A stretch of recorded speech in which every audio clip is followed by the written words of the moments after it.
আজ আপনাদের সাথে সিম্পলভাবে আলু চিপসের একটা রেসিপি শেয়ার করব। মাত্র 2টা আলু দিয়ে মুচমুচে মজাদার এই চিপসটা খুব সহজভাবে ঘরে তৈরি করে নিতে পারবেন।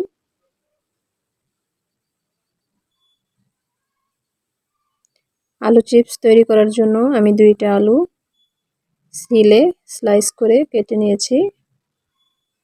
খুব ভালো করে আমি আলুটাকে ধুয়ে নিয়েছি। এ পর্যায়ে আমি আলুর শরীর থেকে এক্সট্রা পানিটাকে খুব ভালো করে মুছে নেব। একটা সুতি কাপড় বিছিয়ে আলুগুলোকে আমি এইভাবে ছড়িয়ে দেব।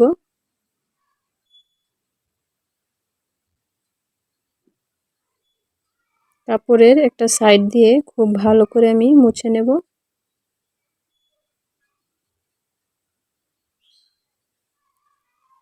এইভাবে 1 থেকে 1.5 মিনিট ফ্যানের নিচে রেখে আলুটাকে আমি ভালো করে শুকিয়ে নিয়েছি। এ পর্যায়ে আমি আলুগুলোকে ভেজে নেব।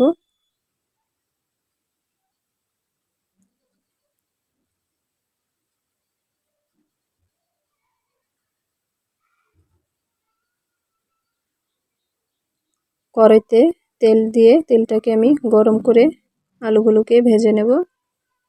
অল্প অল্প করে আলু দিয়ে দেব। দিয়ে 1 মিনিটের মতো আমি আলুগুলোকে ভেজে নেব।